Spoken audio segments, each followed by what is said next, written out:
Iran Israel युद्ध के कारण अफगानिस्तान की लॉटरी लग गई साहब। खबर आपको भी थोड़ी सी हैरान करेगी। जी हाँ, लॉटरी लग गई। ईरान का एयर स्पेस बंद हो गया। अब एयर स्पेस बंद हो गया तो यूरोप कैसे जाएं साहब। तो ज़्यादा करके जो इंटरनेशनल फ्लाइट्स जो होती थी वो पहले ईरान के एयर स्पेस को यूज़ कर रही थी, अब वो अफगानिस्तान के एयर स्पेस का इस्तेमाल कर रही हैं और ये अपने रिकॉर्ड पर पहुंच गया है। और अफगानिस्तान ने परमिशन दे दी ओपनली और कहा कि हाँ, तालिबान सरकार परमिशन दे दी कि आपके जहाज ऊपर से जा सकते हैं, लेकिन ऊपर के जाने का किराया होता है। जिस भी देश के ऊपर से गुजरते हैं आपको किराया देना पड़ता है उसको। हालात तो बिगड़े हुए हैं। तो अब तालिबान की तो लॉटरी लग गई साहब।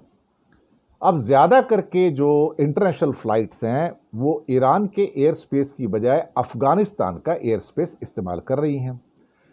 एक रिपोर्ट आई है और ये बता रहे हैं कि अफगानिस्तान के ऊपर से गुजरने वाली जो फ्लाइट्स हैं उनकी संख्या 191 हो गई पर डे।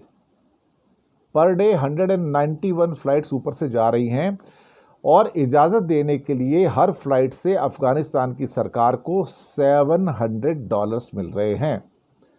आप सोचिए कि $700 पर फ्लाइट मिल रहे हैं और एक एक दिन में 191 यानी करीब 200 फ्लाइट जा रही हैं वहां से।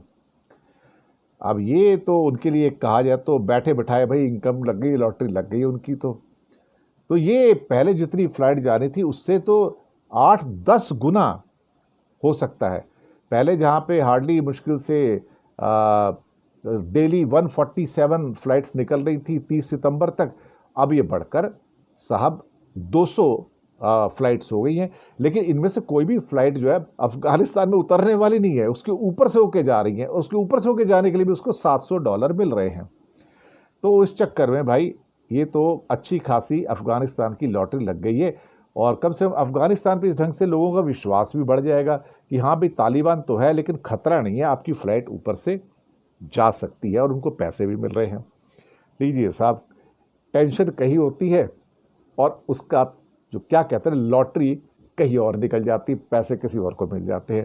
तो अफगानिस्तान के पैसे छप रहे हैं साहब। शुक्रिया आपका।